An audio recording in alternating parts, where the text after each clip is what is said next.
사랑하는 교회 성도 여러분, 한 주간 평안하셨습니까? 또 사모하는 마음으로 예배 자리에 나오신 여러분들에게 하나님의 귀한 은혜가 임하기를 간절히 소망합니다. 오늘은 성령과 지혜가 충만하여라는 제목으로 함께 은혜를 나누고자 합니다. 오늘 우리가 읽은 사도행전 6장 말씀, 우리가 잘 아는 말씀인데요, 이 초대교회의 7 집사를 세우는 말씀을 저희가 읽었습니다. 이 초대교회에 있었던 그 갈등과 문제를 어떻게 해결했는지를 묵상하면서 또 우리 교회에, 또 우리의 삶에 적용해 보며 은혜를 나누고자 합니다. 우리는 지난 9월 공동체에 관한 말씀을 나눴을 때 사도행전 2장에 나오는 초대교회의 모습을 묵상하면서 소유를 넘어서 진정한 나눔이 있는 공동체의 모습을 우리도 회복하자라고, 그래서 가난의 반대는 소유가 아니라 공동체다라는 말씀을 드리며 우리 전성교회 공동체에서, 이 초대교회에서 누렸던 그 부유함을 공동체를 통해서 우리가 함께 누려보자라고 말씀을 드렸습니다. 이처럼 초대교회는 계속해서 부흥했고 그 가운데서도 서로의 것을 자발적으로 함께 나누는 아름다운 모습을 보여주었습니다. 그러나 좋은 일만 있었던 것은 아닙니다. 초대교회의 큰 부흥의 역할을 했던 베드로와 요한은 공회에 잡혀가 신문을 받기도 했고요, 실제 감옥에 갇히기도 하는 핍박이 있었습니다. 또 사도행전 5장에는 전혀 예기치 않았던 아나니아 삽비라 부부의 죽음도 있었지만은 이를 계기로 하나님의 교회는 더 순수하고 더 거룩해야 함을 깨닫고 더 교회의 본질에 집중하다 보니 오히려 초대교회는 더 많은 사람들이 모이는 교회로 성장했습니다. 오늘 본문 6장 1절은 이렇게 시작합니다. 상반절에 보면 그때의 제자가 더 많아졌는데, 여러분 그때는 언제입니까? 이 유대교 최고 지도자들이 이 사도들을 채찍질하며 다시는 그 예수 그리스도의 이름을 말하지도 전하지도 말라라고 협박했음에도 불구하고 전혀 개의치 아니하고 언제 어디에서나 예수가 그리스도입니다라고 가르치기와 전도하기를 그치지 않았을 그때를 이야기합니다. 이렇게 핍박이 있었지만 예수가 그리스도이다라고 담대하게 전하자 계속해서 주님을 믿는 그리스도인의 수가 더욱더 많아지게 되었습니다. 그런데 이 상황에서 초대교회에 일이 일어나게 되는데 1절 하반절 말에 보면 헬라파 유대인들이 자기의 가부들이 매일의 구제에 빠짐으로 히브리파 사람을 원망하니라고 기록하고 있습니다. 이 부흥하는 초대교회에 내부적인 문제가 터져 나온 것입니다. 바로 그 문제가 무엇입니까? 헬라파 유대인과 히브리파 유대인들 간에 갈등이 있었음을 알 수 있습니다. 이 초대교회는 두 그룹의 유대인들로 구성이 되어 있었습니다.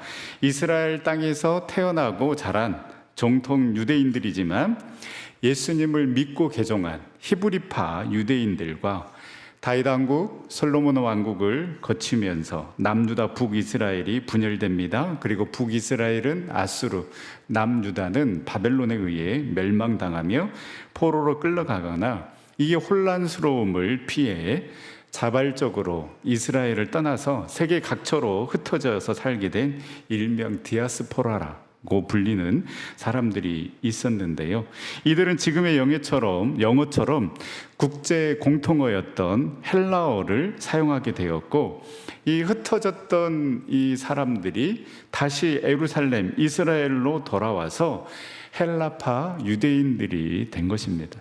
그래서 이 초대교회는 히브리어를 모국으로 사용하는 히브리파 유대인들과 헬라어를 모국으로 사용하는 헬라파 유대인들이 함께하게 된 것입니다.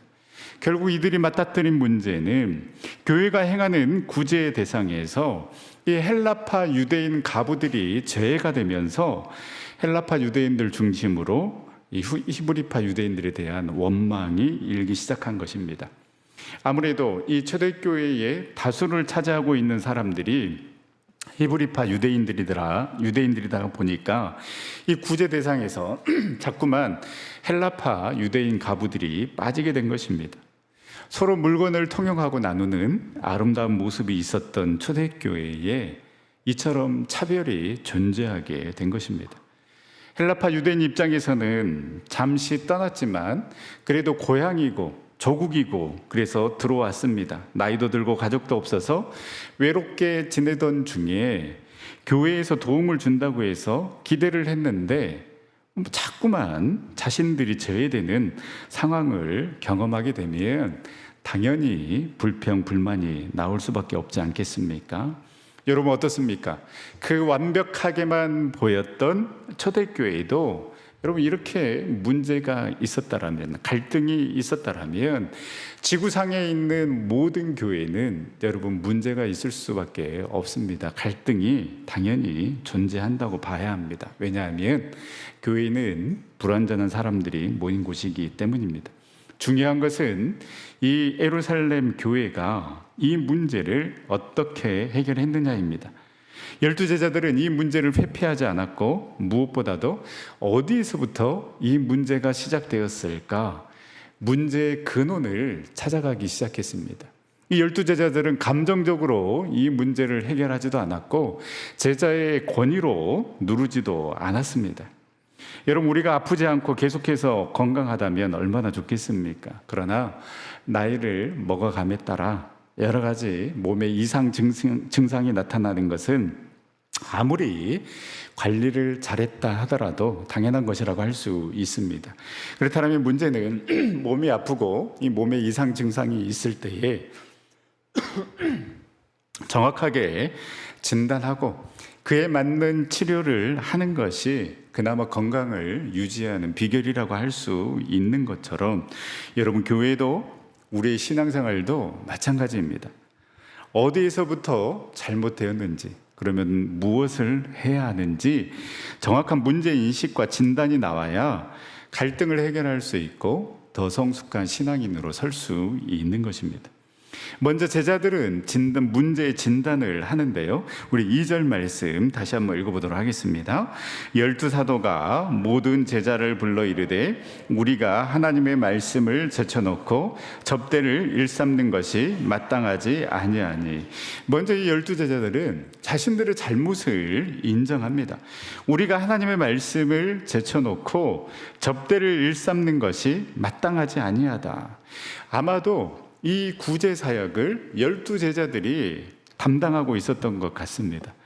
교회는 부흥합니다. 사람들은 몰려오고 그래서 또 자발적으로 재산이나 물질을 바치고 하다 보니까 이 교회를 관리하고 유지하는데 온통 신경을 쓰게 된 것입니다. 그리고 어떻습니까? 제자들도 전부 히브리파 유대인들입니다. 그래서 구제를 해도 이 히브리파 유대인들에게만 집중했지 해외에서 돌아온 헬라파 유대인들은 아무래도 소수이다 보니까 신경을 덜 쓰게 된 것입니다. 중요한 것은 이 12제자들이 이들의 잘못을 인정했다는 것입니다. 여러분 이것이 참 어렵습니다. 잘못한 것을 깨닫는 것도 어렵고 잘못한 것을 인정하는 것도 어렵습니다. 이 두 가지만 돼도 참 평안할 텐데요. 여러분 우리는 기도해야 합니다. 하나님, 우리가 잘못한 것이 있다라면 그 잘못한 것을 깨닫는 지혜를 달라고, 그리고 우리의 잘못을 인정하는 용기를 달라고, 그리고 하나님의 방법대로 행할 수 있는 믿음을 달라고 우리는 기도해야 하는 것입니다. 우리 한번 다 같이 화면에 나와 있는 글을 한번 읽어보도록 하겠습니다. 주님, 잘못을 깨닫는 지혜를 주시옵소서. 주님, 잘못을 인정하는 용기를 주시옵소서. 주님, 잘못을 하나님의 방법대로 행할 수 있는 믿음과 결단을 주시옵소서. 아멘. 우리가 이렇게 기도하며 그 문제를 해결해 나가야 되는 것입니다. 여러분 저를 위해서도 기도해 주시기 바랍니다. 어찌 목사가 완벽할 수 있겠습니까? 실수할 수 있지만은 그러나 그 잘못을 깨닫고 인정하고 돌이켜서 하나님의 방법대로 행할 수 있는 그런 목회자가 될 수 있게 해달라고 여러분 기도해 주시길 바랍니다. 또 우리 교회도 또 저와 여러분들도 마찬가지입니다. 우리가 이러한 마음으로 나아간다라면 잘못을 깨닫는 지혜를 주시고 또 그 잘못을 인정하는 용기를 주시고 또 이 잘못을 세상의 방법이 아닌 하나님의 방법대로 해결해 나가는 그 믿음과 결단이 우리 교회 안에 또 우리 안에 있다라면 아무리 큰 문제가 있더라도 은혜 가운데 그 문제를 해결할 수 있게 되고 그 문제가 오히려 천하이복이 되는 은혜가 우리 가운데 임하게 될 줄 믿습니다. 그렇다면 이 12제자들이 잘못한 것은 무엇입니까? 2절 말씀에 기록되어 있는 것처럼 하나님의 말씀을 제쳐놓았던 것이 이 12제자들의 잘못이라고 인정을 하는 것입니다. 여기서 이 제쳐놓고는 헬라어로 카탈레입 산타스라고 이렇게 이야기를 하는데요. 이 의미는 남겨두다, 버리다, 뒤로 미루다라는 뜻이 있습니다. 그러니까 이 제쳐놓다라는 이 단어는 잠시 내려놓는 정도가 아니라 중요한 것을 우선순위에서 완전히 밀어내는 행위를 이야기하는 것입니다. 사도들은 봉사 자체를 부정하는 것이 아니라 이 말씀과 기도보다 봉사, 구제가 앞선 상태를 바로잡은 것입니다. 여러분, 이 제쳐놓고라는 이 단어는 우리에게 신앙적으로 깊은 경고를 줍니다. 여러분, 우리도 신앙생활 하면서요, 하나님보다 더 앞세우는 일들이 생기게 됩니다. 기도보다는 기도를 제쳐놓고 회의가 훨씬 많습니다. 말씀보다는 우리의 일상을 살아가는데 분주하게 생활합니다. 예배보다는 나의 일정이 더 중요해질 때가 있습니다. 하나님을 버린 것은 아니지만 조용히 무의식적으로 제쳐놓는 것들이 너무나도 많습니다. 그리고 우리가 말씀을 제쳐놓는 그 자리에 우리의 경험이, 우리의 기준이, 우리의 기분이 자리 잡게 되면서 교회는 문제가 발생하게 되고 우리의 신앙은 본질이 아닌 비본질적인 것에 집착하게 되는 것입니다. 사랑하는 선생님께 성도 여러분, 우리가 바쁘다는 이유로 혹 기도를 제쳐놓고 있지는 않습니까? 내 경험과 고집 때문에 여러분, 하나님의 말씀을 제쳐놓고 신앙생활하고 있지는 않습니까? 내가 더 중요하게 생각하는 일 때문에 또는 열심히 사역하고 봉사한다라고 하면서 예배를 제쳐놓고 있지는 않습니까? 사람들의 시선 때문에 하나님의 뜻을 제쳐놓는 경우가 얼마나 많습니까? 여러분, 우리가 하나님과 멀어지는 이유는 불순종보다 우선순위의 작은 타협 때문임을 기억해야 합니다. 특히 사역자들, 봉사자들 우리 기억해야 합니다. 기도와 말씀이었고 예배가 우선순위가 되지 않으면 여러분, 그 사람 때문에 반드시 문제가 일어나게 되는 것입니다. 말씀을 제쳐놓고 기도를 제쳐놓고 예배를 제쳐놓으면 그 사람 때문에 반드시 문제가 발생한다라는 것입니다. 영적으로 채워지지 않는데 어찌 선한 말이 나오겠습니까? 내가 채워지지 않는데 누가 누구를 가르친단 말입니까? 내가 채워지지 않는데 무슨 힘으로 헌신하고 섬긴다라는 말입니까? 우리가 말씀과 기도 예배를 제쳐놓고 비본질적인 것에 우선순위를 두는 것이 아니라 말씀과 기도, 예배, 그리고 하나님의 뜻에 우리가 최우선순위를 놓고 우리의 신앙의 중심을 다시금 세워가는 저와 여러분들의 믿음이 될 수 있기를 간절히 소망합니다. 이렇게 정확히 문제가 무엇인지, 원인이 무엇인지를 파악한 12제자들은 그에 맞는 답을 내놓습니다. 우리 3절, 4절 말씀 다 같이 한번 읽겠습니다. 형제들아, 너희 가운데서 성령과 지혜가 충만하여 맞는 사람 7을 택하라. 우리가 이 일을 그들에게 맡기고 기도하는 일과 말씀 사역에 힘쓰리라 하니. 아멘. 해결 방안은 무엇입니까? 이 12제자들의 해결 방안은 히브리파 유대인들의 그 가부에 구제가 집중했으니 이제 헬라파 유대인 가부들에게 구제를 좀 더 줘야 되겠다. 3대 7로 4대 6으로 하자라고 이렇게 제안을 한 것이 아니라 오히려 성령과 지혜가 충만하여 칭찬받는 사람을 세우는 것이었습니다.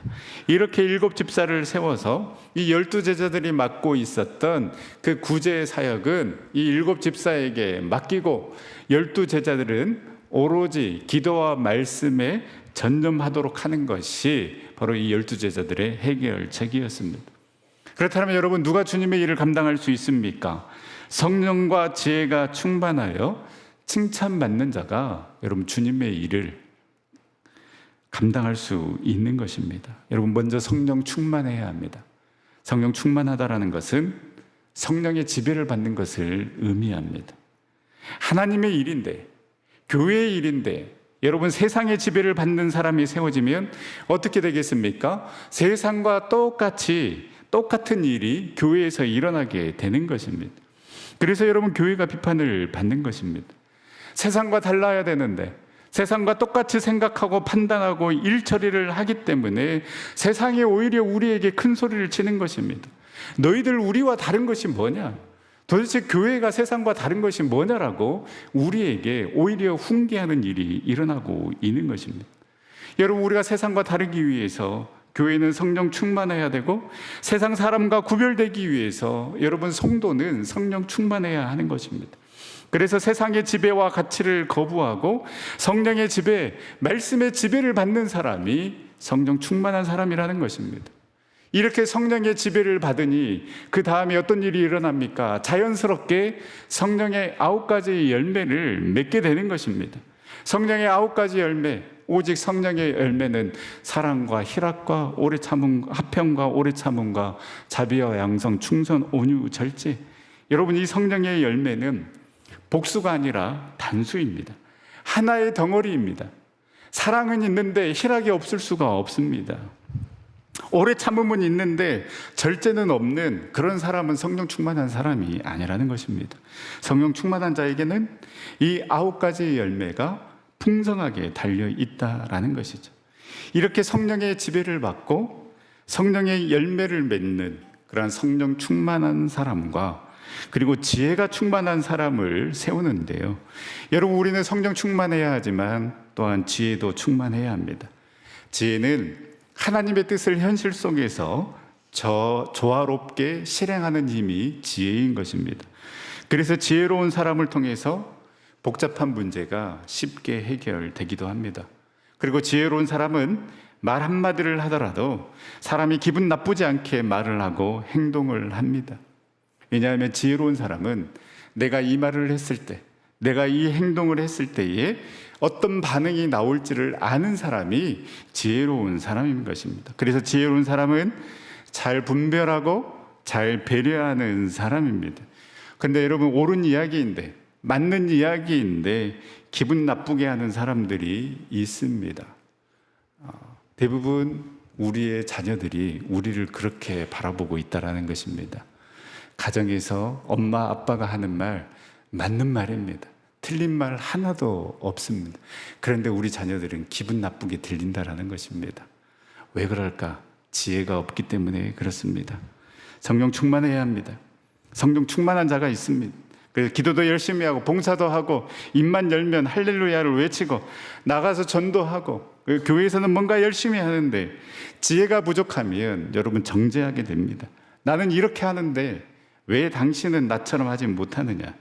자기 열심에만 빠질 수 있습니다. 지혜롭지 못한 것입니다. 반대로 지혜는 있습니다. 똑똑하고 현명하고 머리 회전, 두뇌 회전 빠르고, 그런데 성령 충만하지 못하면 말씀드린 것처럼 세상의 방법으로 세상적인 계산과 경험을 근거로 자꾸만 뭔가를 하려고 합니다. 그래서 여러분, 성령과 지혜의 충만함은 양 날개라고 할 수 있습니다. 여기에 더해서 한 가지 조건이 더 있습니다. 성령과 지혜가 균형 잡힌 사람뿐만 아니라 더 나아가서 칭찬받는 사람을 세우게 되는데요. 여러분, 여기에서 칭찬은 교회에서 또 성도들 사이에서 저 성도님 믿음이 좋아, 정말 온유해, 겸손해, 본받을 만해, 이런 칭찬을 의미하는 것이 아니라 여기에서의 칭찬은 마르티레오, 펠라오 언어를 사용했는데요. 여러분, 이 단어의 원래 어근이 마르티스, 순교자, 순교하다, 증인이 되다라는 의미입니다. 그러니까 이 칭찬받는 사람이라는 것은 단순히 그 보이는 모습이 선하고 충성하고 헌신스러운 그 사람을 의미하는 것이 아니라 교회를 위해, 복음을 위해 생명을 다해서 충성할 수 있는 사람이 바로 칭찬받는 자다라는 것입니다. 이처럼 성령과 지혜가 충만하여 칭찬받는 사람 7명을 뽑게 되는데요. 사랑하는 성도님께 성도 여러분, 저와 여러분이 성령의 지배를 받고 성령의 열매를 맺는 그런 성령 충만한 사람들이 될 수 있기를 간절히 소망합니다. 또한 지혜도 충만하여서 하나님의 뜻을 지혜롭게, 조화롭게, 평안하게 실행하는 자들이 될 수 있기를 소망합니다. 뿐만 아니라 우리가 칭찬받는 자들이 되기를 축복합니다. 그래서 사람의 눈치를 보는 것이 아니라 복음의 진리를 위해 목숨을 걸 수 있는 사람, 하나님 앞에 진실한 사람이 되어서 주님의 자녀로, 주님의 일꾼으로 계속해서 쓰임받는 우리 전세의 모든 성도님들이 다 될 수 있기를 간절히 소망합니다. 이렇게 사도들의 제안으로 성령과 지혜가 충만하고 그리고 칭찬받는 자 7명을 세우게 되는데요, 5절 말씀에 보면 7명의 명단이 나옵니다. 스데반, 빌립, 브로고로, 니가노르, 디몬, 바메나, 그리고 니골라, 이렇게 7명의 일꾼이 뽑혔는데요, 여러분 놀라운 것은 이 7명 모두가 다 헬라파 유대인들이 뽑혔다라는 것입니다. 분명 이 초대교회 예루살렘 교회의 절대 다수는 히브리파 유대인들입니다. 그런데 이 7명의 집사를 뽑았는데 전부 다 헬라파 유대인들이 된 것입니다. 바로 이것이 초대교회의 위대한 점입니다. 다수파인 히브리파 유대인들이 소수파인 헬라파 유대인들을 세운 것입니다.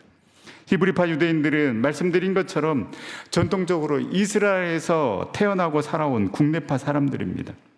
그들은 남북 왕국이 멸망한 뒤 최소한 600여 년 동안 이스라엘 땅과 전통을 지켜온 사람들이었습니다. 아수르, 바벨론, 페르시아, 헬라, 로마 제국으로 이어지는 그 강대국의 지배 속에서 그 조상의 땅과 전통, 믿음을 지키기 위해 이들이 겪었던 수모와 고통은 이루 말할 수 없었을 것입니다. 반면에 헬라파 유대인들은 어찌됐든 나라가 가장 어려울 때에 피했던 사람들, 떠났던 사람들 아니겠습니까? 이 히브리파 유대인들이 봤을 때에는 이들이 나라를 지키기 위해서 한 것 아무것도 없습니다. 보기에 따라서는 너희들이 뭘 했다고, 너희들이 뭘 안다고, 그냥 조용히 다니면 되지 라고 이렇게 이야기할 수 있었을 텐데, 이 다수파인 히브리 유대인들이 소수파인 헬라파 유대인들에게 표를 몰아준 것입니다. 이렇게 세워진 헬라파 유대인들의 활약은 대단했습니다. 성경에는 주로 스데반과 빌립에 대해서 그 활약상을 기록하고 있는데요, 7장에 보면 이 스데반 집사의 설교가 길게 기록이 되어 있습니다.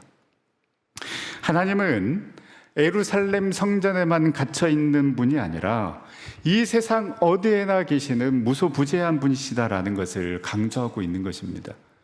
너무나도 중요한 진리입니다.